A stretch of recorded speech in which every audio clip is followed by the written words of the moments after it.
Assalamualaikum warahmatullahi wabarakatuh. Alhamdulillah, atas berkat rahmat Allah yang Maha Kuasa, kita masih diberi nikmat kesehatan, nikmat rezeki kita sehingga kita masih bisa melakukan presentasi untuk memenuhi mata kuliah akuntansi keuangan menengah 2. Eh, Pada kesempatan kali ini, kami dari kelompok 3, saya Anjarin Hidayat dan ada Panitia Rafitri, eh, ada Fakra Agistia Lestari, ada Iswatun Hasanah, ada Muhammad Nawal, dan ada Yuli Hartati. Izinkan kami mempresentasikan terkait materi liabilitas lancar, provisi, dan kontingensi. Operator bisa di next slide.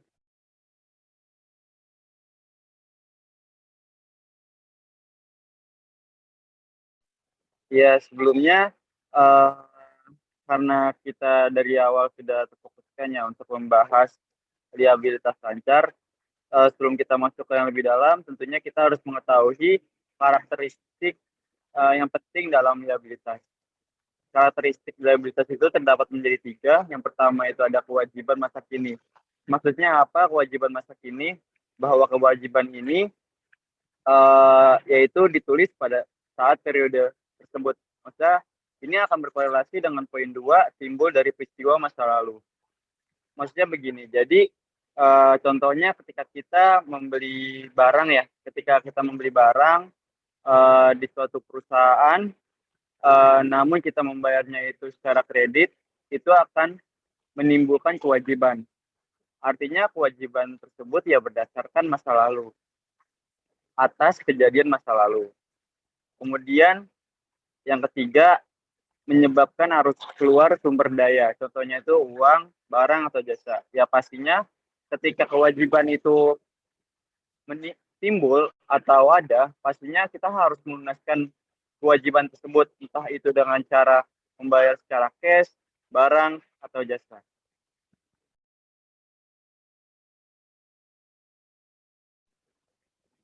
Tentunya liabilitas lancar atau utang jangka pendek terdapat berbagai jenis-jenisnya. Jenis yang pertama itu ada utang usaha, yang kedua ada wesel bayar, yang ketiga hutang jangka panjang yang jatuh tempo saat ini, yang keempat liabilitas jangka pendek yang diharapkan dapat dibayar kembali, yang kelima utang dividen, yang keenam uang muka dan deposit dari pelanggan, yang ketujuh pendapatan diterima di muka, yang kedelapan utang pajak penjualan, yang kesembilan utang pajak penghasilan, dan yang ke-10 ada liabilitas terkait karyawan.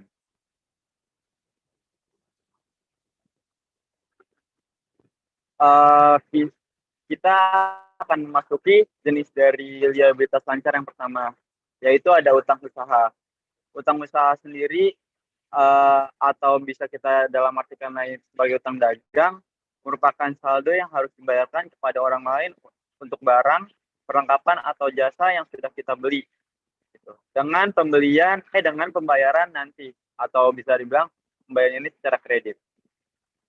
Utang usaha kewajiban yang muncul akibat transaksi pembelian barang atau jasa secara kredit yang berkaitan dengan kegiatan operasional perusahaan dan harus dibayarkan segera dalam jangka waktu yang singkat.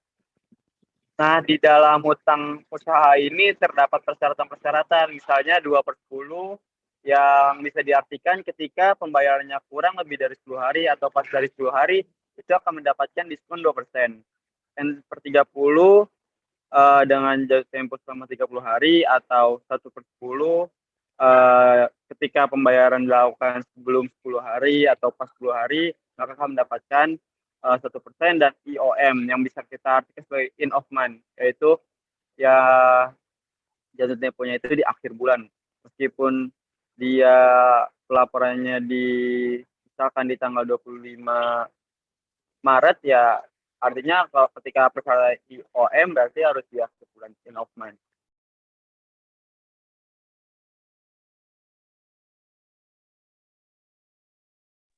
Ya, yang kedua terdapat jenis utang utang jangka pendek yaitu wesel bayar. Wesel bayar bisa timbul juga karena adanya perpanjangan masa utang usaha itu. Terus whistle buyer juga bisa timbul karena ada utang yang tertulis. Betul. Secara arti, whistle buyer sendiri adalah janji tertulis untuk membayar sejumlah uang tertentu pada tanggal yang telah ditetapkan di masa yang akan datang. Whistle buyer timbul dari pembelian, pembiayaan, atau transaksi lainnya. Whistle diklasifikasikan sebagai liabilitas jangka pendek atau jangka panjang. Pastinya, ketika whistle buyer itu lebih dari 1 tahun, maka whistle buyer tersebut bisa dikategorikan sebagai utang jangka panjang. Namun, ketika whistle buyer tersebut jatuh temponya kurang dari masa 1 tahun, maka whistle buyer tersebut bisa diartikan sebagai utang jangka pendek. Gitu. Tadi kita udah singgung kan whistle buyer itu timbul dari pembelian. Ketika pembeliannya itu cukup banyak, yang kira-kira perusahaan yang menjual barang tersebut takutnya tidak dibayar, itu perusahaan yang menjual barang dagang tersebut berhak untuk mengeluarkan whistle dengan ketentuan yang ada pastinya. Terus whistle buyer juga bisa timbul karena ada pendanaan. Pendanaan contohnya perusahaan A meminjam cash ke perusahaan B dengan jangka waktu yang kurang dari 1 tahun. Ya, di situ akan timbul whistle buyer. Whistle buyer juga ada yang berbunga dan ada yang tanpa bunga.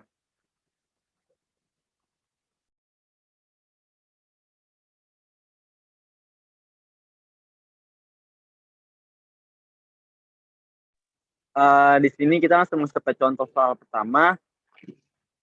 Penerbitan, di sini contoh whistle buyer yang berbunga. Contohnya, Castle National Bank meminjamkan $100.000 pada 1 Maret 2011 kepada Landscape Co. Jika Landscape menandatangani whistle buyer dengan nilai pokok $100.000, bunga dengan bunga 6% dan dengan jatuh tempo 4 bulan. Landscape mencatat kas yang diterima pada tanggal 1 Maret sebagai berikut. Di sini ketika 1 Maret kan Castle National Bank ini kan meminjamkan kepada Landscape ya. Artinya Landscape menerima uang di sini dari Castle National Bank. Dan kenapa kasnya di debit? Karena Landscape ini menerima uang sehingga akan menambah kas, dan whistle buyer kenapa di kredit karena si Landscape ini meminjam uang ke Castle sehingga timbullah whistle buyer atau yang kita bisa bilang utang. Gitu. Kemudian jika Landscape menyusun laporan keuangan secara semesteran itu ya dari Januari sampai Juni, kemudian dari Juli sampai Agustus, sampai Desember. Jika Landscape menyusun laporan keuangan secara semesteran, perubahan membuat jurnal penyesuaian berikut untuk mengakui beban bunga dan utang bunga pada 30 Juni. Perhitungan bunga yaitu $100.000 dikali 6% dikali 4/12. Kenapa $100.000 dikali 6% dikali 4/12? Di sini kita mengetahui bahwa bunganya itu sebesar 6%. Bunga 6% ini yang dimaksud adalah bunga untuk 1 tahun. Sedangkan jatuh tempo yang diberikan Castle National Bank itu adalah 4 bulan. Artinya di sini 4 dibagi 12. Jadi untuk per bulannya itu ada $2.000.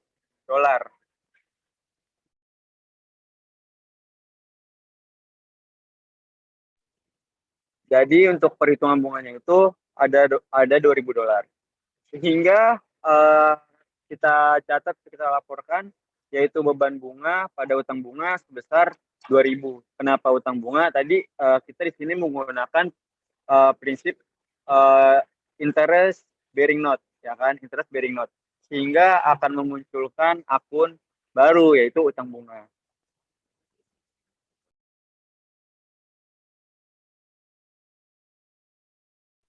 Kemudian ketika kita mencatat pada saat jatuh tempo 1 Juli, Landscape mencatat pembayaran whistle dan bunga akrual sebagai berikut.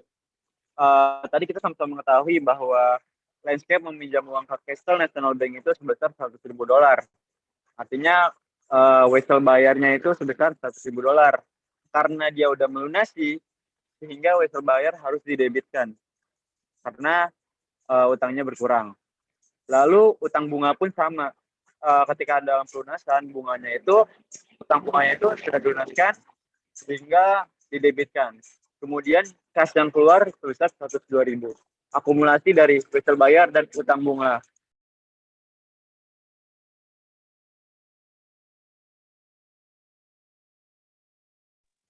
Ya, kemudian di sini ada penerbitan wesel bayar tanpa bunga atau yang bisa kita sebut sebagai wesel bayar zero interest bearing note.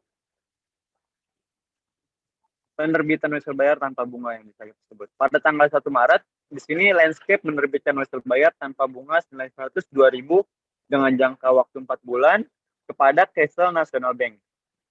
Nilai sekarang dari wesel bayar tersebut adalah $100.000. Landscape mencatat transaksinya sebagai berikut. Mungkin di sini ada kesalahan ya dalam pencatatan dalam PPT yang kita buat. Harusnya di sini itu cash pada wesel bayar. Jadi kasnya itu seperti tadi sudah saya sampaikan di slide sebelumnya bahwa di sini kan Landscape ini kan meminjam uang ya, artinya dapat cash sehingga menambah kas sebesar 100.000 dan utang wesel bayarnya itu pun bertambah 100.000. Kenapa 100.000? Karena kan kita menggunakan zero interest bearing note, artinya sudah kita perhitungkan gitu, sudah kita perhitungkan terkait nilai uang yang kita pinjamkan di masa depan, yaitu sebesar 102.000. Jadi kalau untuk pencatatan sekarang itu harus menggunakan nilai nominal yang sekarang, yaitu sebesar 100.000. Mungkin nanti PPT-nya akan diubah ya. Terus jika Landscape menyusun laporan keuangan secara semesteran, perusahaan membuat jurnal penyesuaian untuk mengakui beban bunga dan kenaikan wesel bayar sebesar 2.000. Ya tentunya ketika di sini Landscape ingin menyusun laporan keuangan secara semesteran, intinya kita harus mengakui dulu terkait selisih yang ada tadi sebesar 2.000, yaitu yang timbul akibat dari bunga yang secara langsung sudah diperhitungkan gitu, tanpa ada bunga, tanpa ada keterangan lagi di soal gitu kalau misalkan ada bunga. Jadi harus diakui dengan cara membuat jurnal penyesuaian gitu. Di sini pencatatannya itu beban bunga pada wesel bayar. Kenapa di sini nggak pakai? Kenapa di sini kita nggak pakai beban bunga pada utang bunga? Karena kita di sini menggunakan zero interest bearing note. Kita tidak memakai utang bunga, tapi kita langsung masukkan ke wesel tersebut. Makanya langsung dimasukkan ke dalam akun wesel bayar atau yang bisa kita sebut utang wesel gitu. Kecuali kita menggunakan metode interest bearing note, baru beban bunga pada utang bunga. Di sini karena zero interest bearing note, yaitu mencatatnya seperti beban bunga pada wesel bayar sebesar 2.000. Harus diakui. Kemudian pada saat jatuh tempo, yaitu 1 Juli, Landscape harus membayar nilai nominal wesel sebagai berikut. Jadi karena tadi kita udah diakui ya terkait 2.000 yang ketika kita dalam menyusun laporan keuangan, di sini dalam pelunasan ya wesel bayarnya 102.000 dan langsung cash tanpa ada utang bunga. Jadi zero interest bearing note ini bukan berarti nggak ada bunga, tapi nominal dalam pelunasannya itu sudah termasuk nilai nominal uang di masa yang akan datang. Karena kita mengenal namanya inflasi gitu. Jadi nilai uang sekarang tentunya beda sama nilai uang di masa yang akan datang.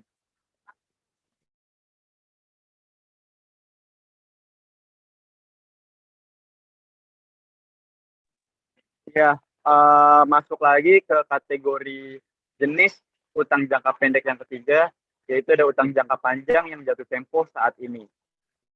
Maksudnya utang jangka panjang yang jatuh tempo saat ini adalah bagian Contohnya bagian dari obligasi, hipotek, dan utang jangka panjang lain yang jatuh tempo dalam tahun fiskal berikutnya. Contohnya gini,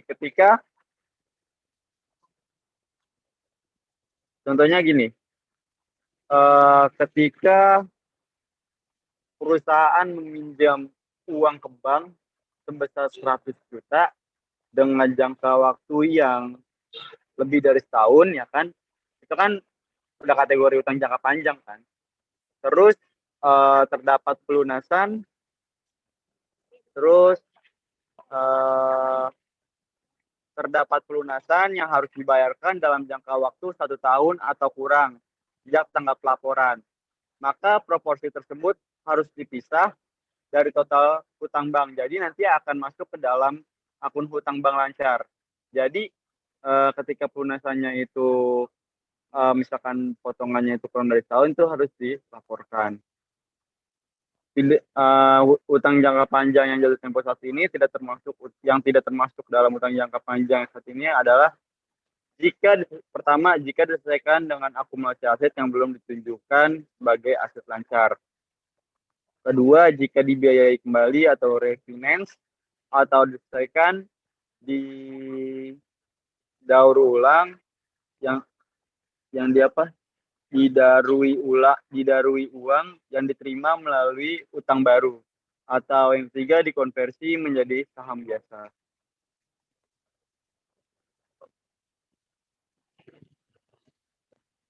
Kemudian ada jenis utang jangka pendek yang keempat, yaitu liabilitas jangka pendek yang diharapkan dapat dibiayai kembali. Yang tidak termasuk dalam liabilitas yang lancar jika kedua syarat berikut terpenuhi. Maksudnya di sini yang pertama itu harus berniat untuk membiayai kembali kewajiban tersebut dalam jangka panjang. Yang kedua, harus memiliki hak tanpa syarat untuk menunda penyelesaian liabilitas setidaknya 12 bulan setelah tanggal pelaporan. Mungkin bisa langsung di next slide.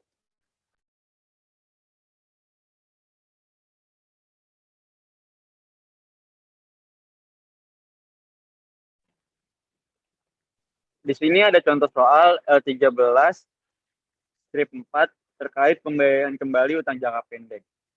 CFO dari Hendrix Corporation berdiskusi dengan CEO perusahaan terkait dengan liabilitas jangka pendek perusahaan. Saat ini rasio lancar dan asset test ratio untuk perusahaan cukup rendah. Dan CEO bertanya-tanya apakah ada liabilitas jangka pendek yang dapat direklasifikasi dalam jangka panjang. Tanggal pelaporan keuangan adalah 31 Desember 2010. Dua liabilitas jangka pendek telah dibahas. Berikut dua liabilitas jangka pendek telah dibahas. Berikut adalah tindakan yang diambil oleh CFO. Diminta tunjukkan bagaimana transaksi ini harus dilaporkan pada laporan posisi keuangan. Hendrix tanggal 31 Desember 2010. Jar, ini bagian Fani, Jar. Nah, untuk slide yang ini akan dibahas oleh teman saya, yaitu Farha Agista Lestari. Kepada Farha dipersilakan.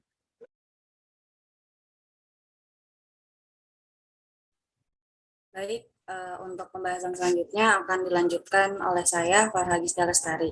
Di sini kita masuk ke dalam contoh kasus tentang liabilitas jangka pendek. Hendrik memiliki liabilitas jangka pendek sebesar 50.000 US dollar yang jatuh tempo pada tanggal 1 Maret 2011.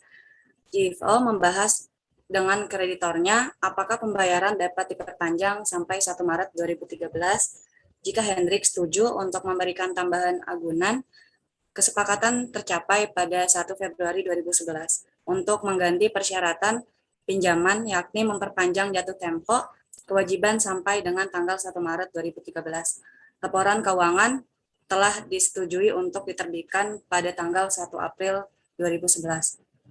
Dan di sini untuk penulisan laporan keuangannya, pada tanggal 31 Desember 2010 dicatat sebagai liabilitas sebesar 50.000 US dollar. Pada tanggal 1 Februari 2011 dicatat sebagai pembiayaan kembali disepakati. Pada tanggal 1 Maret 2011 dicatat sebagai jatuh tempo pembayaran liabilitas. Dan pada tanggal 1 April 2011 dicatat sebagai penerbitan laporan.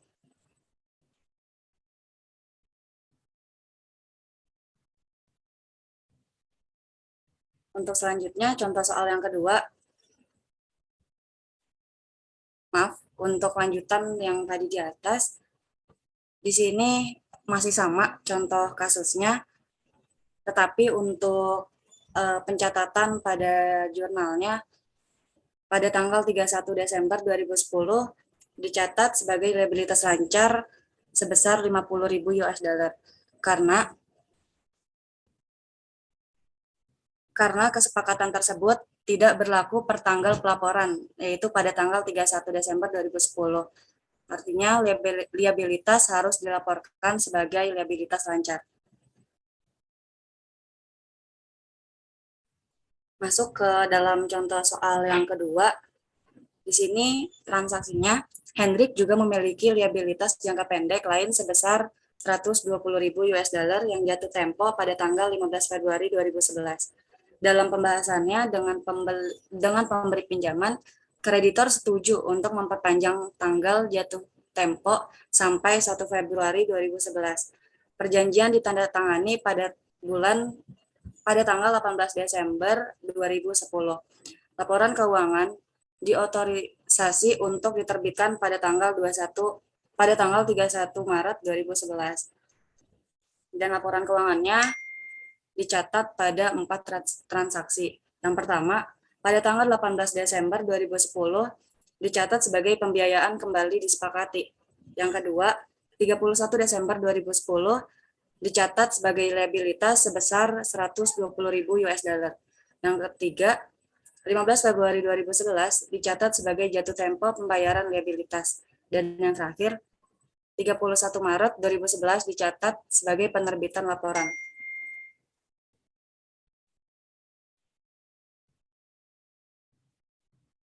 Baik, ya ini ada lanjutan soal dari yang sebelumnya. Liabilitas jangka pendek untuk soal yang kedua. Liabilitas jangka pendek B. Hendrik juga memiliki liabilitas jangka pendek lain sebesar 120.000 US dollar yang jatuh tempo pada tanggal 15 Februari 2011. Dalam pembahasannya dengan pemberi pinjaman, kreditor setuju untuk memperpanjang tanggal jatuh tempo sampai 1 Februari 2012. Perjanjian ditandatangani pada tanggal 18 Desember 2010. Laporan keuangan diotorisasi untuk diterbitkan pada tanggal 31 Maret 2011.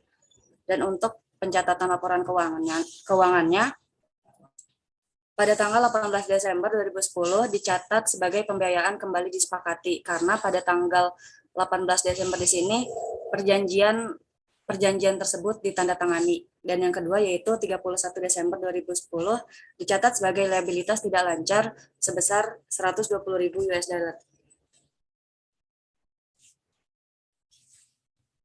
Untuk pembahasan selanjutnya yaitu tentang utang dividen. Utang dividen sendiri dapat didefinisikan sebagai jumlah yang terutang oleh perusahaan kepada pemegang saham sebagai hasil otoritasi Dewan Direksi. Utang dividen ini umumnya dibayarkan dalam waktu 3 bulan. Utang jenis ini muncul karena perusahaan harus memberikan dividen kepada pemegang saham yang diumumkan sebagai laba perusahaan. Dana untuk pembayaran utang dividen ini biasanya sudah dialokasikan karena pembagian laba perusahaan. Oleh karena itu, kenapa utang dividen ini umumnya dibagikan dalam waktu 3 bulan? Karena adanya kewajiban yang harus dibayar. Yang kedua, dividen yang tidak diumumkan pada saham prevent kumulatif tidak diakui sebagai liabilitas. Tidak seperti bunga obligasi. Dewan Direksi boleh memutuskan untuk tidak membagikan dividen kepada pemegang saham. Utang dividen yang tidak dibayarkan pada suatu tahun dapat bersifat kumulatif dan non-kumulatif. Jika saham prevent memiliki sifat kumulatif, maka dividen yang tidak dibagikan akan diakumulasikan ke tahun berikutnya, sampai dengan direksi memutuskan untuk membagikan dividen. Dividen yang belum dibayarkan tidak diakui sebagai utang perusahaan. Jika saham prevent memiliki sifat non-kumulatif, maka dividen yang tidak dibayarkan pada suatu tahun tidak diakumulasikan ke tahun-tahun pembayaran dividen berikutnya. Yang terakhir, utang dividen dalam bentuk saham tambahan tidak diakui sebagai liabilitas dan dilaporkan dalam ekuitas.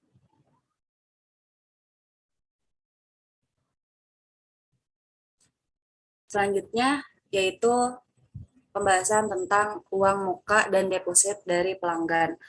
Pendapatan diterima di muka atau juga dikenal sebagai pendapatan ditangguhkan mengacu pada pembayaran di muka yang diterima perusahaan untuk produk atau layanan yang akan dikirim atau dilakukan di masa yang akan datang.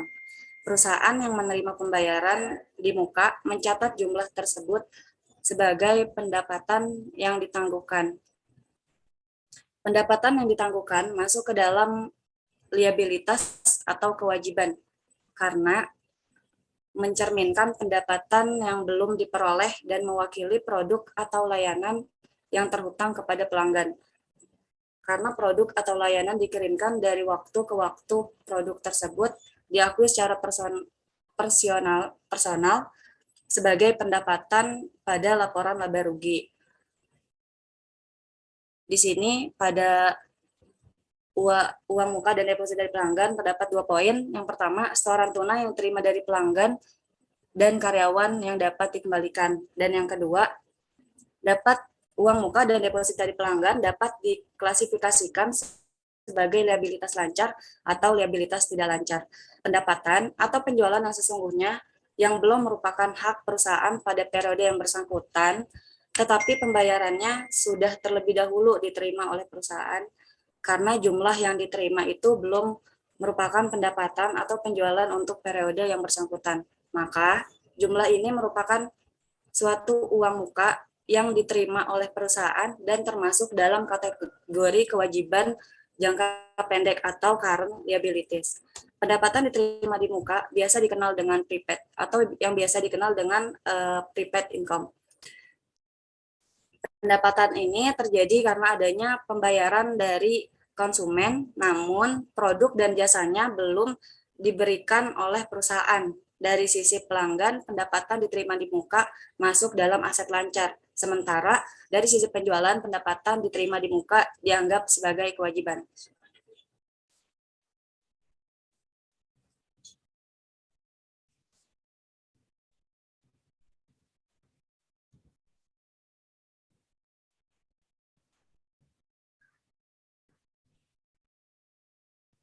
Selanjutnya, di sini ada beberapa transaksi untuk pendapatan diterima di muka. Yang pertama, jenis bisnis untuk penerbangan, maka akun pendapatan diterima di mukanya dapat ditulis sebagai pendapatan tiket penumpang diterima di muka, dan pendapatan yang diperolehnya masuk ke dalam akun pendapatan penumpang. Yang kedua, jika jenis bisnisnya penerbitan majalah, maka akun untuk pendapatan diterima di mukanya ditulis sebagai pendapatan langganan diterima di muka, dan pendapatan yang diperolehnya masuk ke dalam pendapatan langganan. Yang ketiga, untuk jenis bisnis hotel, maka akun untuk pendapatan diterima di mukanya dicatat sebagai pendapatan sewa diterima di muka, dan untuk pendapatan yang diperoleh masuk ke dalam pendapatan sewa. Yang keempat, penjualan otomotif untuk akun pendapatan diterima di mukanya dapat dicatat sebagai pendapatan garansi diterima di muka, dan untuk pendapatan yang diperolehnya dapat dicatat sebagai pendapatan garansi. Dan yang terakhir yaitu pengecer. Untuk pengecer ini untuk akun yang ditulis dalam pendapatan diterima di mukanya yaitu pendapatan kartu hadiah diterima di muka, dan untuk pendapatan yang diperolehnya ditulis pada pendapatan penjualan.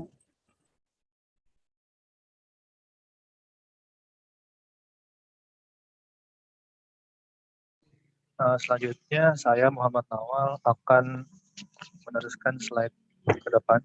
Di sini ada contoh soal. Spot Pro Magazine menjual 12.000 langganan tahunan pada 1 Agustus 2010, masing-masing seharga $18. Buat ayat jurnal untuk Spot Pro pada tanggal 1 Agustus dan jurnal penyesuaian pada 31 Desember 2010. Nah, untuk tanggal 1 Agustus, karena terjadi transaksi, maka kas bertambah di debit senilai 216.000 dan pendapatan diterima di muka senilai 216.000. Jumlah ini didapat dari 12.000 dikali 18. Nah, sekedar informasi, agar lebih rinci, di sini harusnya ditambahkan pendapatan langganan diterima di muka. Tapi ini diumumkan saja ya. Selanjutnya untuk penyesuaian, kan tadi kita udah transaksi ya. Itu diakui sebagai hutang dulu karena kewajiban kita memberikan majalah untuk setahun ke depan itu belum dilaksanakan ya. Makanya kita akui sebagai hutang. Nah, untuk 31 Desembernya barulah kita akui sebagai pendapatan, di mana pendapatan diterima di muka senilai 90.000 pada pendapatan langganan 90.000. Nilai ini kita peroleh dari 216.000 dikali 5/12. Nah, kenapa 5/12? Karena transaksi itu terjadi pada tanggal 1 Agustus. Agustus ke Desember ada 5 bulan. Nah, 5 bulan itulah yang kita sudah laksanakan kewajiban kita, maka baru kita akui sebagai pendapatan. Nah, selanjutnya, di sini ada utang pajak penjualan.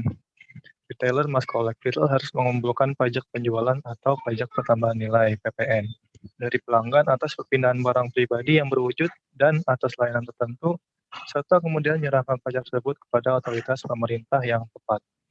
Nah, PPN ini di bahasa Inggris adalah Value Added Tax atau VAT. Nah, tarif di Indonesia itu PPN yang berlaku senilai 10% dari harga jual. Oke, selanjutnya contoh soal.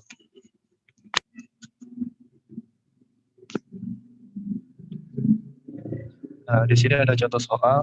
Freelance Corporation melakukan penjualan kredit sebesar $30.000 yang dikenai pajak penjualan sebesar 6%. Perusahaan juga melakukan penjualan tunai sebesar $20.670 termasuk pajak penjualan. Diminta A untuk mencatat jurnal transaksi kredit dan B mencatat jurnal penjualan tunai di loan. Kalau gitu yang A untuk transaksi kredit penjualan, yang kita ketahui di sini terjadi penjualan senilai $30.000. Maka ada penjualan di sisi kredit $30.000, sementara di situ ada utang pajak penghasilan atau VAT out senilai 1.800, yang dimana nilai ini diperoleh dari $30.000 dikali 6%. Di soal tertera bahwa yang dikenai pajak penjualan, ya berarti benar dikali ya. Maka untuk piutang usahanya tinggal ditambah saja penjualan dan utang pajak penghasilan senilai $31.800. Untuk soal yang B, jurnal transaksi penjualan tunai, maka di soal tertera penjualan tunai sebesar $20.670 termasuk pajak penjualan 6%, itu sudah termasuk pajak ya. Maka penerimaan kasnya udah senilai segitu, senilai $20.670. Nah, untuk penjualannya, penghitungannya seperti ini, 20.670.000 dibagi 1,06 sama dengan 19.500. Apa 1,06? Itu sama aja ya, opsional. Kalau pengen dikali, maka dikali 100/106. Tapi kalau dibagi, maka dibalik, jadi 106/100. 106 dibagi 100 sama dengan 1,06 ya. Maka diperoleh angka 19.500. Nah, untuk mencari utang pajak penjualannya, tinggal dikurang aja. 20.670 dikurang 19.500, maka diperoleh utang pajak penjualan senilai $1.170.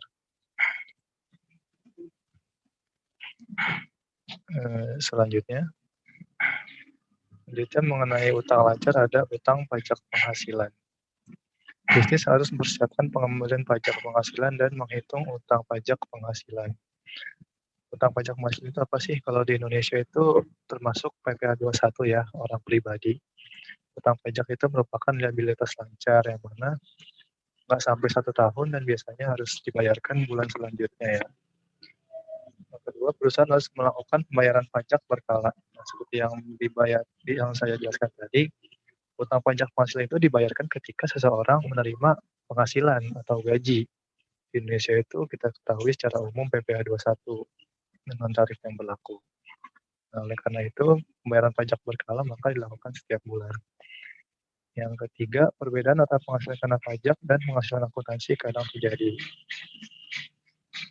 Ini kadang ada yang orang pribadi atau penghasilan akuntansi itu perusahaan ya. Penghasilan kena pajak itu buat orang pribadinya, penghasilan akuntansinya itu buat perusahaan. Nah, itu yang membedakan. Next slide. Liabilitas lancar yang selanjutnya adalah yang terkait karyawan. Jumlah terutang kepada karyawan untuk gaji atau upah dilaporkan sebagai liabilitas lancar. Liabilitas lancar dapat meliputi pengurangan gaji, cuti berimbalan, dan bonus. Next slide. Pengurangan gaji yang pertama itu ada pajak. Apa aja? Yang pertama yang tadi, pajak pemotongan pajak penghasilan atau PPh. Dan kedua, pajak jaminan sosial atau di sini BPJS ya, jam sostek. Nah, kita lihat tabel di bawah ada item siapa yang bayar dan keterangan lainnya. Di sini tertera bahwa ada pemotongan pajak penghasilan, pajak jaminan sosial, dan iuran sertifikat. Nah, bagian itu yang membayar karyawan. Sementara pajak jaminan sosial, bagian pemberi kerja, dibayarkan oleh pemberi kerja. Jadi di sini karyawannya bayar sendiri juga iya, ada yang dibayarkan perusahaan juga iya. Pemberi kerja melaporkan jumlah ini sebagai kewajiban hingga dibayarkan. Seperti tadi ya, utang lancar jangka waktunya kurang dari 12 bulan. Sementara yang berkaitan dengan gaji biasanya dibayarkan setelah gaji diterima. Makanya dikategorikan sebagai utang jangka pendek. Asumsikan gaji mingguan $10.000 sepenuhnya dikenakan pajak jaminan sosial 8% dengan potongan pajak penghasilan sebesar $1.320 dikurangi iuran serikat kerja sebesar $88. Perusahaan mencatat upah dan gaji yang dibayarkan serta potongan gaji pegawai sebagai berikut. Nah, jurnalnya seperti ini. Beban upah dan gaji itu senilai kotornya $10.000. Yang tertera di soal ya tadi ya, gaji mingguan $10.000. Sementara utang potongan PPh di situ sudah diberitahu tarifnya senilai $1.320. Kenapa masih utang? Karena masih belum dibayarkan ya. Makanya masih termasuk utang. Selanjutnya ada utang pajak jaminan sosial $800. Itu dikenakan tarif 8% di soal pajak jaminan sosial. Sementara selanjutnya iuran serikat kerja sebesar $88 tertera di situ. Maka tinggal dijumlah aja utang-utang ini 1.320 ditambah 800 ditambah 88. Nah, barulah dikurang 10.000 maka kita dapatkan hasil kas nilai $7.792.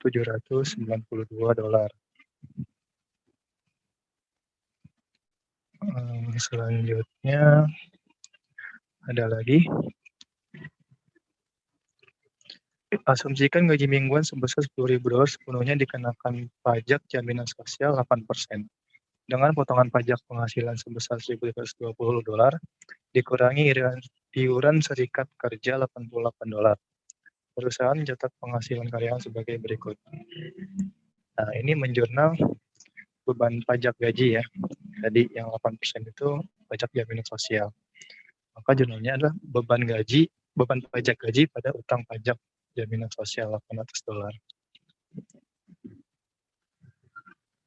Pemberi kerja harus menyerahkan kepada pemerintah bagiannya atas pajak jaminan sosial beserta jumlah pajak jaminan sosial yang dikurangkan dari kompensasi bruto masing-masing karyawan. Selanjutnya akan dijelaskan oleh saya Fani Tiara Fitri. Materi selanjutnya cuti berbayar. Cuti berbayar adalah absensi yang dibayar pada cuti berimbalan. Di antaranya yaitu untuk cuti liburan, cuti sakit, cuti hamil, dan jury leaves atau penghargaan masa kerja. Kemudian ada pertimbangan yang relevan dengan akuntansi untuk cuti berbayar.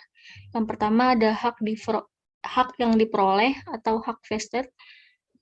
Hak ini terjadi saat pemberi kerja berkewajiban untuk membayar karyawan bahkan setelah masa kerja mereka berakhir atau pensiun. Kemudian ada hak yang boleh diakumulasi, yaitu karyawan dapat menggunakan hak pada periode mendatang jika tidak digunakan seluruhnya pada periode berjalan. Kemudian hak yang tidak boleh diakumulasi. Hak ini tidak dapat digunakan pada periode mendatang, artinya hak atau cuti yang tidak digunakan akan hangus. Next. Contohnya pada Amutron Incorporation mulai beroperasi pada 1 Januari 2011. Perusahaan ini memperkerjakan 10 karyawan dan membayar setiap karyawan sebesar 480 euro per minggu. Karyawan memperoleh hak cuti liburan sebanyak 20 minggu yang belum digunakan pada 2011. Sebelumnya mohon maaf, ada salah penulisan yaitu 20 hari. Setelah ini akan diganti jadi 20 minggu.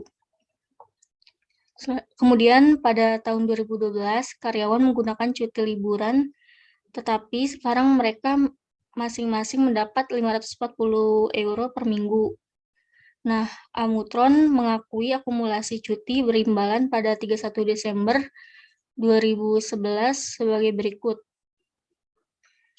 Beban upah pada utang upah cuti sebesar 9.600. Kemudian pada tahun 2012, perusahaan mencatat pembayaran cuti berimbalan, yaitu utang upah cuti 9.600 dan beban upah 1.200 pada kas 10.800. Next. Selanjutnya, program bagi hasil dan bonus, yaitu perusahaan memberi bonus atau pembayaran kepada karyawan tertentu atau seluruh karyawan selain gaji atau upah reguler mereka. Nah, bonus yang dibayarkan merupakan beban operasi, dan bonus yang tidak dibayarkan harus dilaporkan sebagai liabilitas lancar. Next. Selanjutnya ada contoh kasus untuk jurnal karyawan. Palmer Incorporation menunjukkan laba untuk tahun 2011 sebesar $100.000. Perusahaan akan membayar bonus sebesar $10.700 pada bulan Januari 2012. Palmer membuat jurnal penyesuaian pada tanggal 31 Desember 2011 untuk mencatat bonus berikut. Beban bonus karyawan pada utang bonus bagi hasil sebesar 10.700. Nah, pada bulan Januari 2012, ketika Palmer membayar bonus, perusahaan membuat jurnal utang bonus bagi hasil pada kas sebesar 10.700. Next. Selanjutnya, provisi. Provisi adalah liabilitas yang waktu atau jumlahnya belum pasti. Biasanya sering disebut sebagai liabilitas yang didestimasi. Provisi atau penyisihan sangat umum dan dapat dilaporkan sebagai lancar maupun tidak, tergantung pada tanggal pembayaran yang diharapkan. Jenis umum dari provisi adalah kewajiban yang berkaitan dengan litigasi, jaminan atau garansi produk, restrukturisasi bisnis, dan kerusakan lingkungan. Contohnya, Nestle Group melaporkan CHF 3.663 juta, terutama untuk biaya restrukturisasi dan litigasi. Next. Selanjutnya, pengakuan provisi. Perusahaan mengakui beban dan liabilitas terkait untuk provisi hanya jika 3 syarat terpenuhi, yaitu perusahaan memiliki kewajiban kini sebagai akibat dari peristiwa masa lalu yang menimbulkan kewajiban hukum atau konstruktif. Lalu kemungkinan besar memerlukan arus keluar sumber daya yang mengandung manfaat ekonomik untuk menyelesaikan kewajibannya. Dan perkiraan atau estimasi yang dapat diandalkan dapat dibuat untuk jumlah kewajiban. Selanjutnya, contoh dari pengakuan provisi ada pada ilustrasi 13.4 pada buku akuntansi di halaman 842. Contohnya, Santos Company memberikan garansi kepada pelanggannya terkait penjualan elektroniknya. Garansi tersebut berlaku selama 3 tahun sejak tanggal penjualan. Berdasarkan pengalaman masa lalu, kemungkinan akan ada beberapa klaim atas garansi tersebut. Jadi, haruskah Santos mengakui provisi untuk beban garansi yang harus diselesaikan pada tanggal laporan posisi keuangan? Nah, pada garansi yang berlaku selama 3 tahun sejak tanggal penjualan, berdasarkan masa lalu, garansi memiliki kewajiban sekarang sebagai akibat dari peristiwa masa lalu yang menimbulkan kewajiban hukum. Garansi juga menyebabkan harus keluar sumber daya yang mengandung manfaat ekonomik dan terdapat kemungkinan besar bahwa ada beberapa klaim atas garansi ini. Jadi kesimpulannya Santos Company harus mengakui provisinya. Next. Selanjutnya pengukuran provisi. Dalam menentukan estimasi terbaik, manajemen perusahaan harus menggunakan penilaian berdasarkan transaksi di masa lalu. Apa itu estimasi terbaik? Estimasi terbaik adalah estimasi yang mewakili jumlah yang akan dibayarkan perusahaan untuk menyelesaikan kewajiban pada tanggal laporan posisi keuangan. Di sini ada contohnya bagaimana penilaian untuk sampai pada estimasi terbaik. Contohnya pada garansi Toyota. Toyota menjual banyak mobil dan harus membuat perkiraan jumlah garansi perbaikan dan biaya terkait yang akan timbul. Oleh karena perusahaan berurusan dengan populasi mobil yang besar, seringkali lebih baik membobotkan seluruh kemungkinan hasil dengan probabilitas yang terkait. Misalnya, perusahaan dapat menentukan bahwa 80% mobilnya tidak akan memiliki biaya garansi. 12% akan memiliki biaya yang besar, dan 8% akan memiliki biaya yang jauh lebih kecil. Nah, dalam kasus ini, dengan membobotkan semua kemungkinan hasil dari probabilitas yang terkait di atas, Toyota dapat mencapai nilai yang diharapkan untuk liabilitas garansinya. Next. Selanjutnya akan dijelaskan oleh teman saya, Yuli.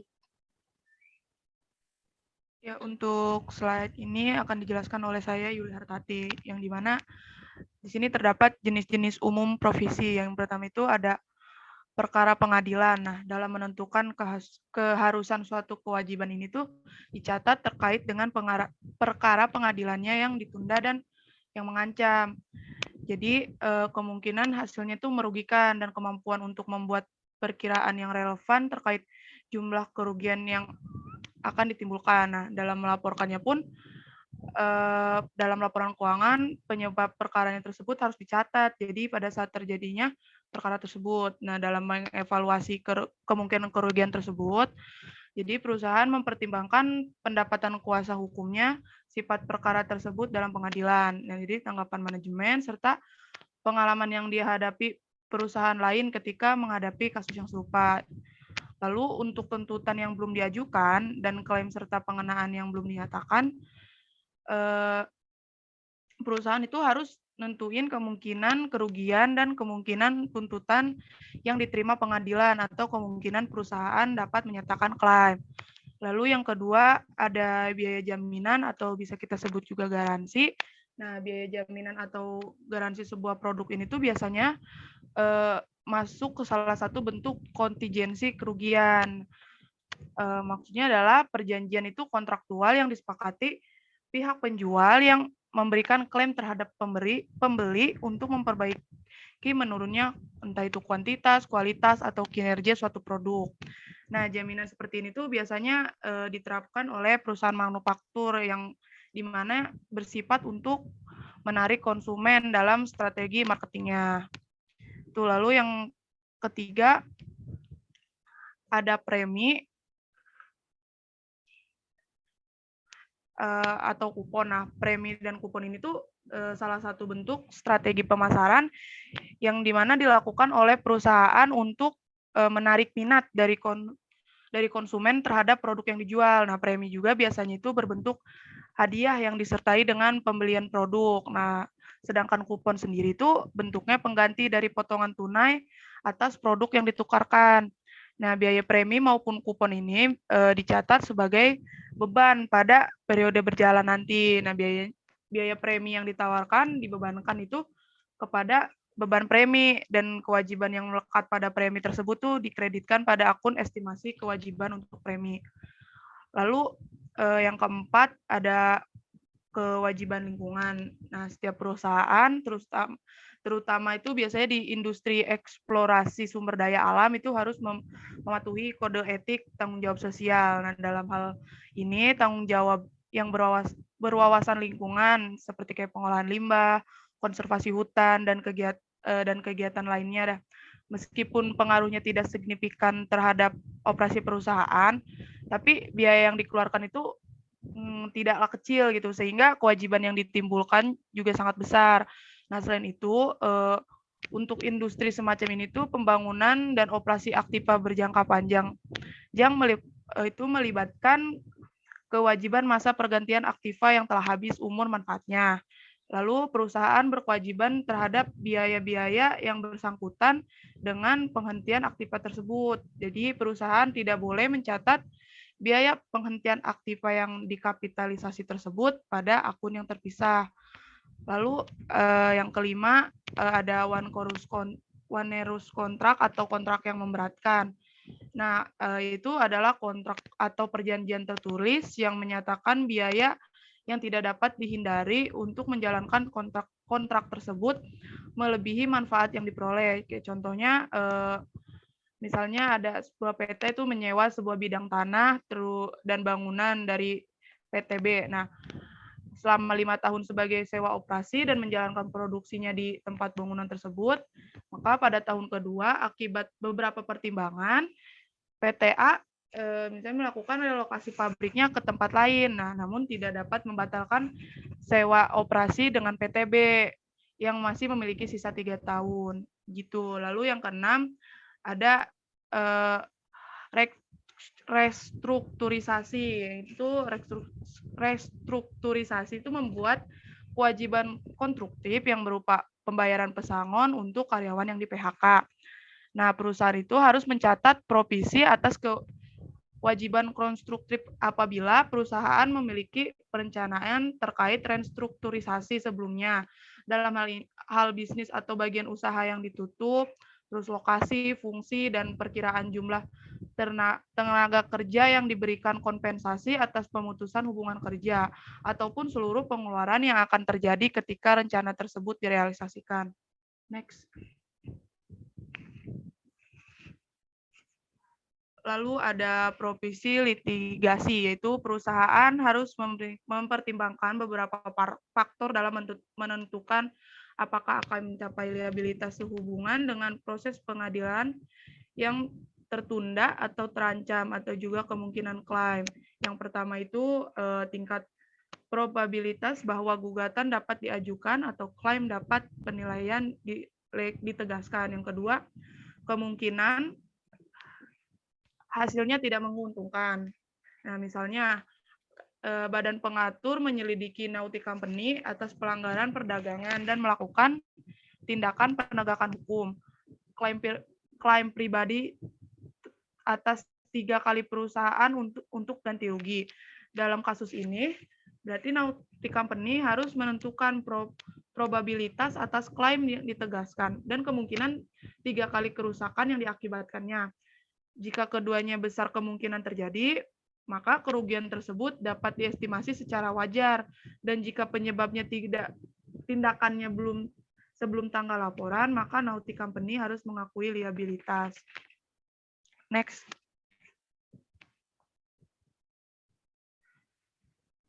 Selanjutnya itu ada provisi garansi.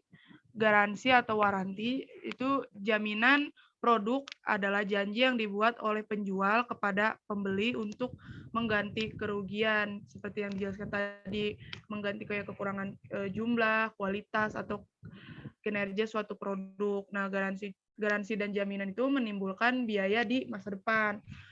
Biaya tambahan ini tuh terkadang disebut juga biaya pasca penjualan. Nah, kadang biaya garansi ini bisa meningkat secara signifikan gitu. Biaya garansi itu adalah contoh klasik dari provisi. Next.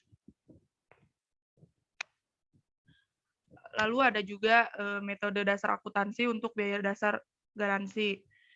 Nah, pertama itu ada metode basis kas. Nah, dalam metode ini perusahaan itu mendanggungkan biaya garansi pada saat terjadinya penjualan atau produsen mengenakan biaya garansi untuk periode di mana biaya ini menyesuaikan dengan garansi. Nah, perusahaan yang menggunakan metode ini jika tidak menimbulkan liabilitas garansi pada tahun penjualan karena yang pertama tidak mungkin terjadi liabilitas, lalu yang kedua itu tidak dapat memperkirakan secara wajar jumlah liabilitasnya. Lalu metode kedua ada metode basis akrual.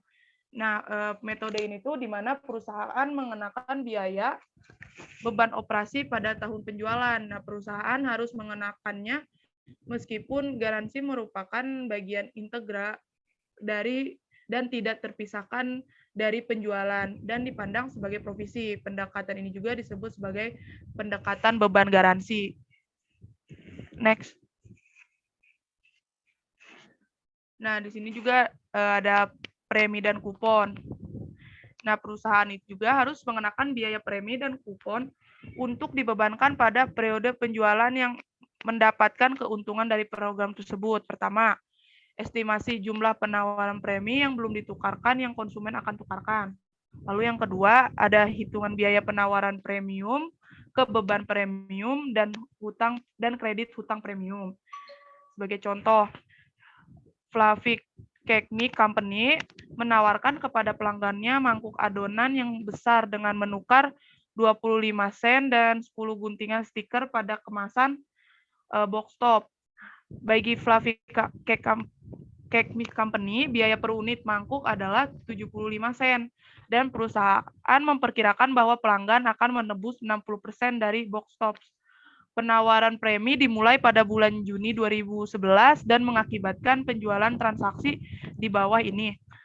Fluffy Cake Company mencatat pembelian 20.000 mangkuk adonan kue dengan biaya per unit 75 sen adalah sebagai berikut. Next.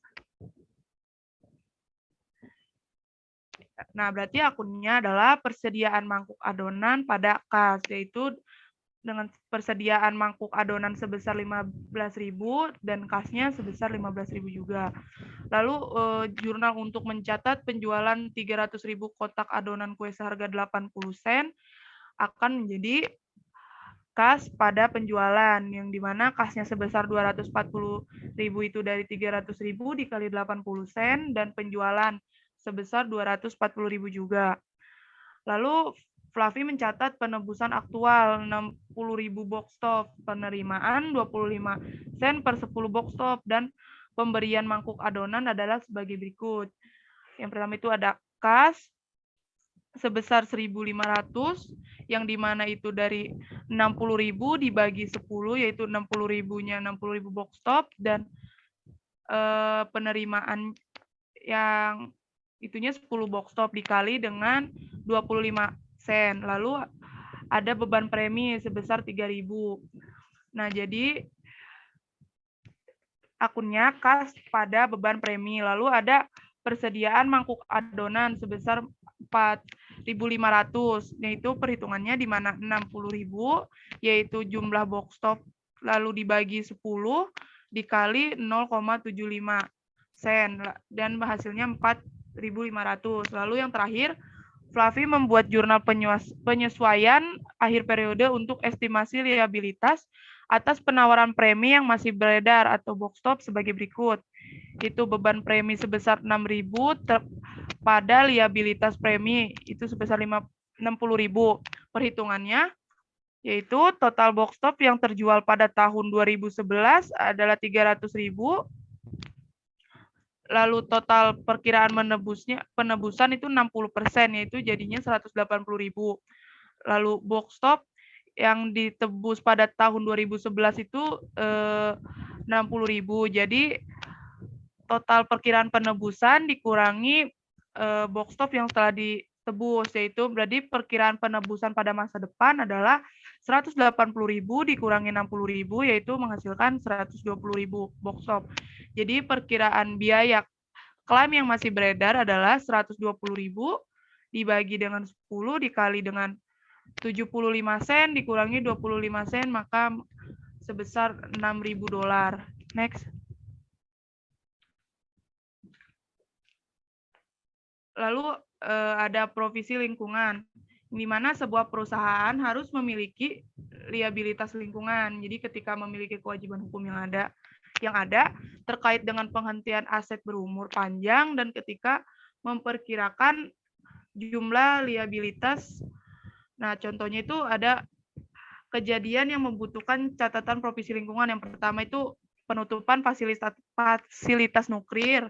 Yang kedua, penutupan, pengembalian, dan restorasi wilayah penambangan gas dan minyak bumi. Lalu ada penutupan, reklamasi, dan penanaman kembali wilayah pertambangan. Yang terakhir itu ada pengembalian kembali wilayah yang menjadi sumber tanah urukan.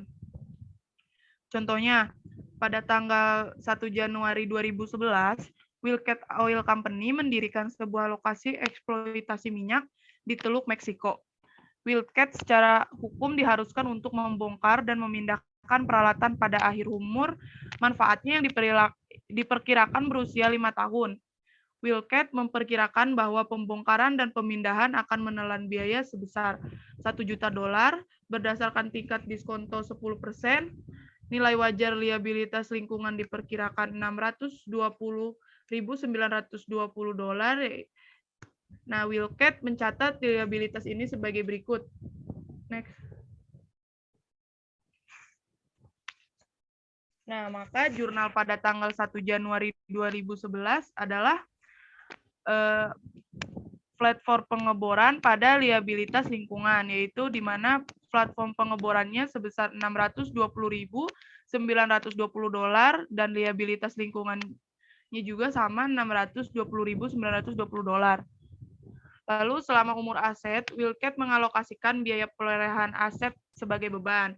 Dengan menggunakan metode garis lurus, Wildcat membuat ayat jurnal untuk mencatat beban ini sebagai berikut. Jadi untuk jurnal tanggal 31 Desember tahun 2011, 2012, 13, dan seterusnya, yaitu adalah beban penyusutan pada akumulasi penyusutan.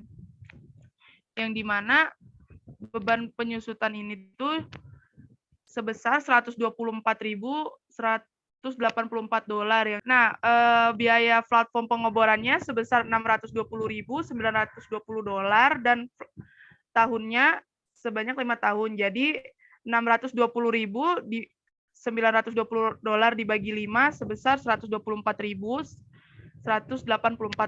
Lalu selain itu Wildcat harus mengaku beban bunga setiap periode. Jadi Wildcat mencatat beban bunga dan kenaikan terkait liabilitas lingkungan pada tanggal 31 Desember 2011 itu sebagai berikut.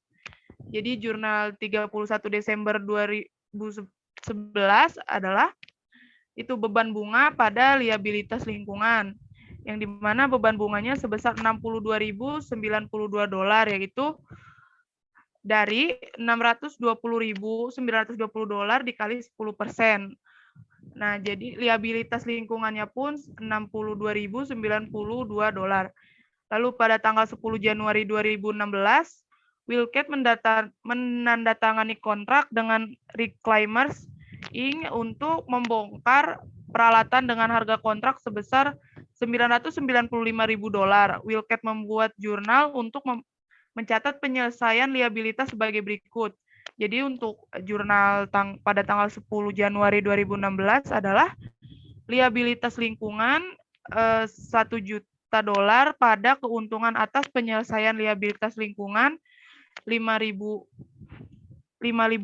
dan kas sebesar $995.000. Untuk slide selanjutnya akan dilanjutkan oleh teman saya Iis. Jadi saya akan menjelaskan tentang provisi kontrak yang memberatkan atau onerous contract. Kontrak ini adalah kontrak tertulis yang dimana biaya yang tidak dapat dihindari untuk memenuhi kewajiban melebihi manfaat ekonomi yang diharapkan akan diterima. Kontrak ini biasanya merugikan hanya suatu pihak yang dimana pihak ini yang sedang berkontrak dengan perusahaan.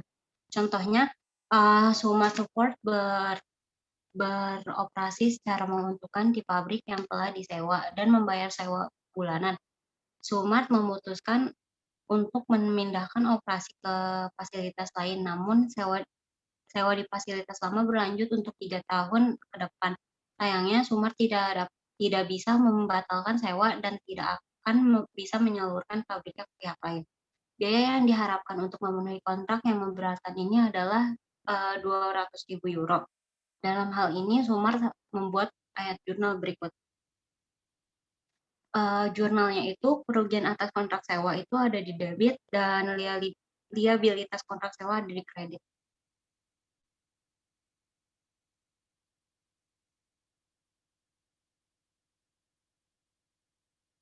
Provisi restrukturisasi. Restrukturisasi didefinisikan sebagai program yang direncanakan atau yang dikendalikan atau yang dikontrol oleh manajemen dan perubahan material baik terkait yang pertama, lingkup usaha yang dilakukan oleh perusahaan, atau yang kedua, cara menjalankan bisnis tersebut. Contohnya itu yang awalnya memiliki bisnis jasa yang diubah menjadi bisnis dagang. Ini contoh soalnya. Pada tanggal 12 Desember 2011, Dewan Rodea memutuskan untuk menutup sebuah divisi yang membuat panel surya. Pada tanggal 20 Desember 2011, program terperinci untuk menutup divisi, disetujui oleh Dewan Direksi. Surat dikirim ke pelanggan yang memperingatkannya untuk mencari sumber alternatif pemberitahuan pasokan dan pemutusan hubungan dikirim ke staf divisi tersebut. Rodeo memperkirakan kemungkinan besar akan menyebabkan biaya restrukturisasi sebesar $500.000. Haruskah Rodeo melaporkan liabilitas restrukturisasi jika perusahaan memiliki biaya terkait dengan restrukturisasi?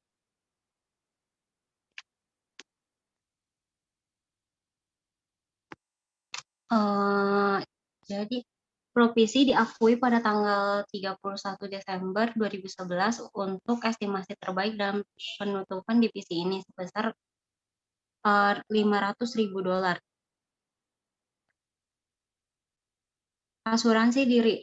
Asuransi diri adalah item lain yang tidak diakui sebagai provisi. Asuransi diri merupakan asuransi, tetapi diri bukan merupakan asuransi, tetapi risiko asuransi.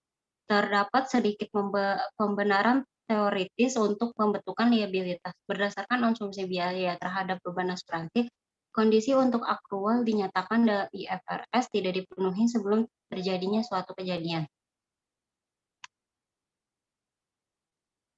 Liabilitas kontingensi. Liabilitas tidak diakui dalam laporan keuangan karena yang pertama kewajiban yang belum dipastikan. Yang kedua, kewajiban sekarang yang tidak memungkinkan pembayaran dilakukan, atau yang ketiga, kewajiban sekarang yang estimasi andal atas kewajibannya tidak dapat dilakukan. Pendoman liabilitas kontingensi. pendomaan liabilitas kontingensi. Di sini ada tabel yang isinya ada hasil, kemungkinan, sama perlakuan akuntansi. Posisi untuk kontingensi liabilitas kontingensi posisinya ada di ketiga menurut persentasenya, yaitu mungkin tapi tidak pasti, yaitu ada di nomor 3 yang persentasenya 5-50%. Jadi tidak akan dilaporkan atau atas liabilitas provisi, dia akan dilaporkan sebagai kontingensi. Dan juga tidak dilaporkan di posisi keuangan, tetapi dia akan diungkapkan di catatan atas keuangan laporan. Aset kontingensi. Aset kontingensi adalah aset yang mungkin timbul dari peristiwa masa lalu dan keberadaannya akan dikonfirmasi dengan atau tidak terjadinya peristiwa tidak pasti di masa mendatang, di mana peristiwa tersebut tidak sepenuhnya dalam kendali perusahaan. Aset kontingensi umumnya berupa yang pertama kemungkinan penerimaan uang dari hadiah, donasi, dan bonus. Yang kedua kemungkinan pengembalian dana dari pemerintah dalam sengketa pajak. Yang ketiga ada kasus pengadilan tertunda dengan memungkinkan hasil yang menguntungkan. Aset kontingensi tidak diakui dalam laporan posisi keuangan. Pendoman aset kontingensi. Jadi selagi kontingensi aset tidak dicatat dalam laporan keuangan, syarat untuk kontingensi aset syaratnya lebih besar dari kontingensi liabilitas. Untuk dikatakan sebagai aset kontingensi harus diungkapkan minimal kemungkinan terjadinya lebih dari 50%. Dan di sini dia masuknya ke dalam probable atau mungkin lebih mungkin dibandingkan tidak, yaitu ada di posisi kedua yang persentasenya 51 sampai 89%. 89%. Apabila harus diungkapkan dalam catatan atas laporan keuangan.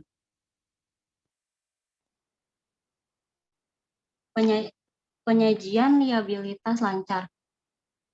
Di sini yang pertama biasanya dilaporkan pada nilai jatuh tempo penuh. Dan yang kedua, selisih antara nilai sekarang dan nilai jatuh tempo dianggap tidak material. Likuiditas terkait liabilitas adalah waktu yang diharapkan untuk berlalu sebelum pembayaran. Dua rasio untuk membantu menilai likuiditas adalah ini rumusnya rasio lancar sama dengan aset lancar dibagi dengan kewajiban lancar. Dan untuk asitas rasio yaitu kas ditambah investasi jangka pendek plus piutang neto dibagi kewajiban lancar. Untuk soal L13 yang nomor 1 akan dibahas oleh panitia. Selanjutnya saya akan bahas soal L13.1. Klasifikasi akun pada soal-soal berikut yaitu yang nomor 1, cuti berbayar yang masih harus dibayar, termasuk akun current liability atau hutang lancar. Yang kedua, utang pajak penghasilan, termasuk current liability atau hutang lancar. Yang ketiga, garansi servis untuk penjualan peralatan liability, termasuk hutang lancar atau hutang jangka panjang.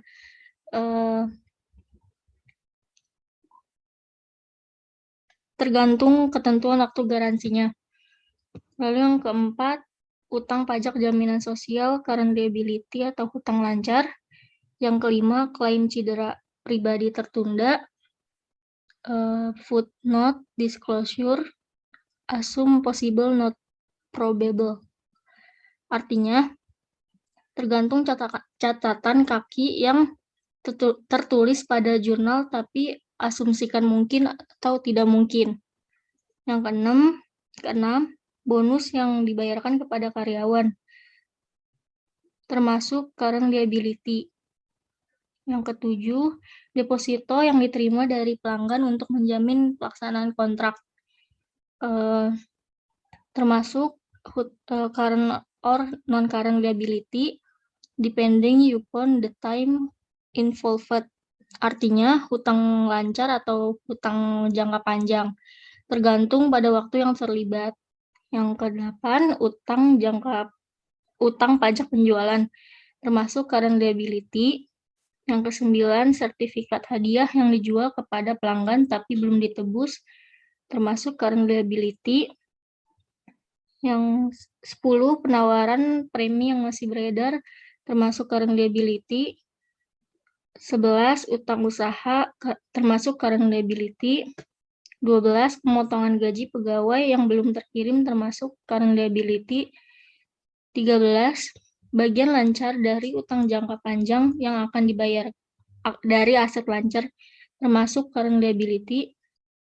14, utang dividen tunai diumumkan tetapi belum dibayar, termasuk current liability. 15, tunggakan dividen saham preferred footnote disclosure, artinya pengungkapan catatan kaki. 16, pinjaman dari pegawai separate presentation in either current or non-current liability section. Artinya presentasi terpisah di bagian kewajiban lancar atau tidak lancar. Selanjutnya soal berikutnya akan dibahas oleh teman saya.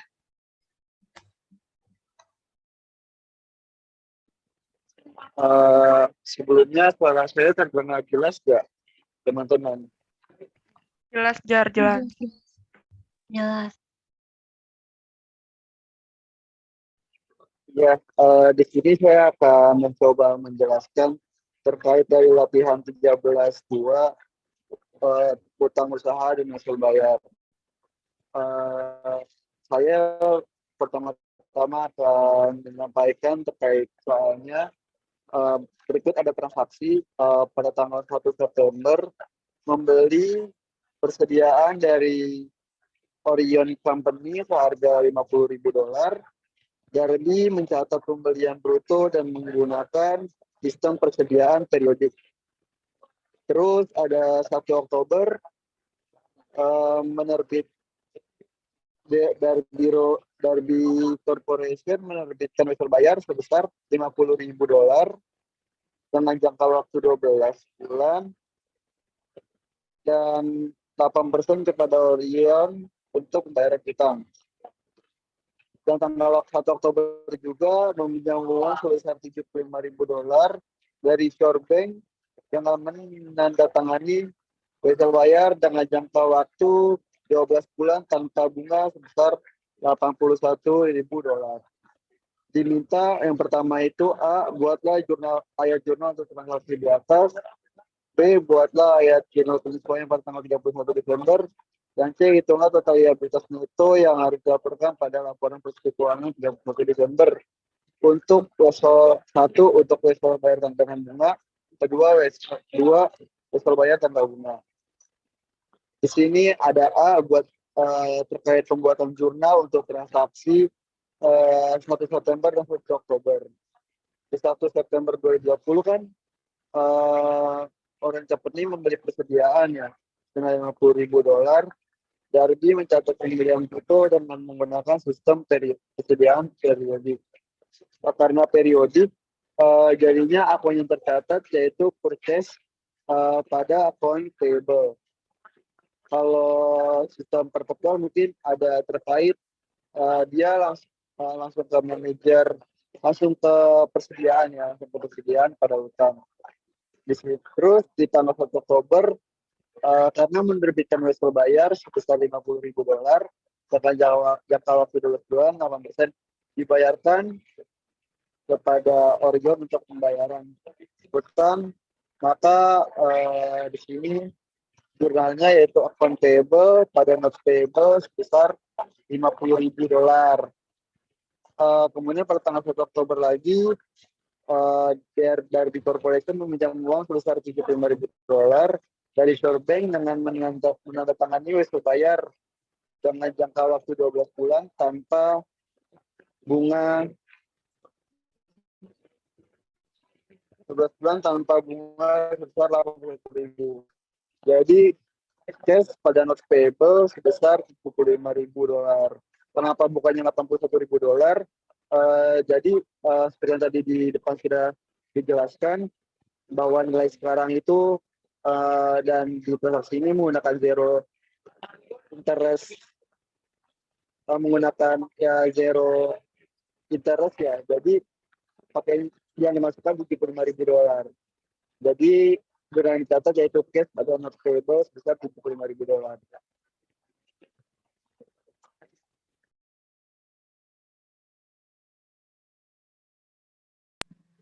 Kemudian akan dijelaskan oleh Nawan. terima kasih Anjar. Kemudian saya akan melanjutkan poin B dari soal L13.2, yaitu membuat ayat jurnal penyesuaian tanggal 31 Desember 2010. Yang pertama adalah penyesuaian wesel bayar $50.000, jangka waktu 12 bulan, bunga 8% kepada Orion untuk membayar hutang 1 Oktober. Jurnalnya interest expense pada interest payable. Di sini muncul beban bunga pada hutang bunga karena udah berjalan ya, udah berjalan selama 3 bulan. Misalnya udah berjalan selama 3 bulan, jumlahnya itu 1.000. Nah, angka 1.000 ini didapat dari $50.000 dikali 8% dikali 3/12. Kenapa 3/12?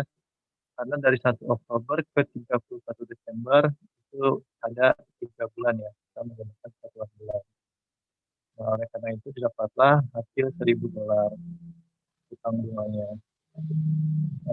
Kemudian penyesuaian hutang wesel sebesar $75.000 dari Shore Bank dengan menandatangani wesel bayar dengan jangka waktu 12 bulan tanpa bunga sebesar $81.000.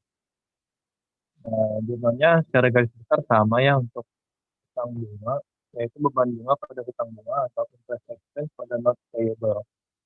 Ini kita mendapat nominal sebesar $1.500 untuk hutang bunganya didapat dari selisih $81.000 dikurang $75.000. Seperti yang Anda katakan tadi, ini dapat dari nilai kini dan nilai masa depan. Untuk perhitungan nominal ini juga didapat dengan cara yang sama, yaitu $6.000 selisih tadi dikali 3/12, karena sama-sama transaksi itu terjadi di 1 Oktober. Maka diperolehlah angka $1.500.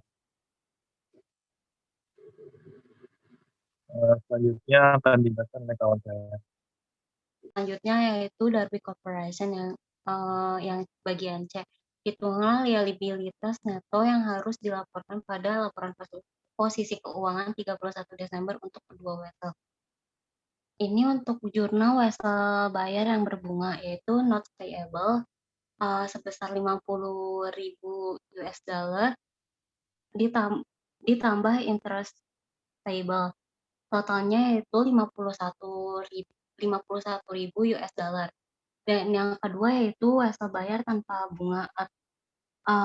Untuk jurnalnya yaitu not payable sebesar $75.000.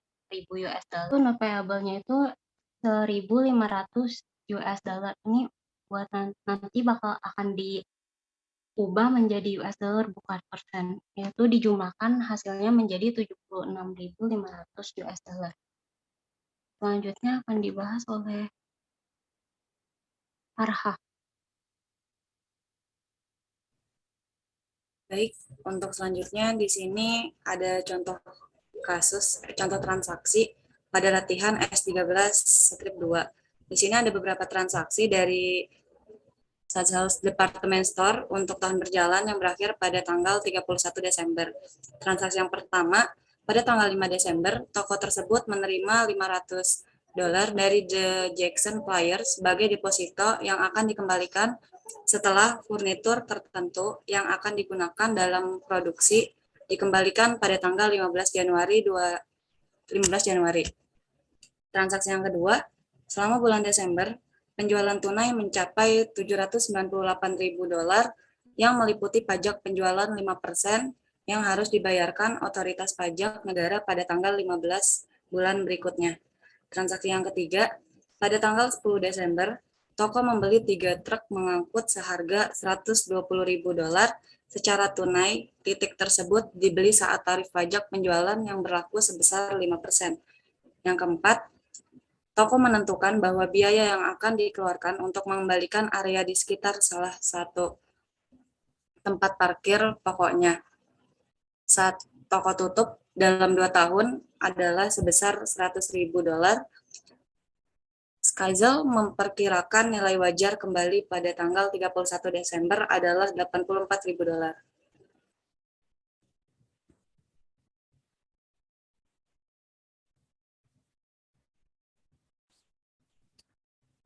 Di sini ada perhitungan dari transaksi yang sudah saya bacakan tadi.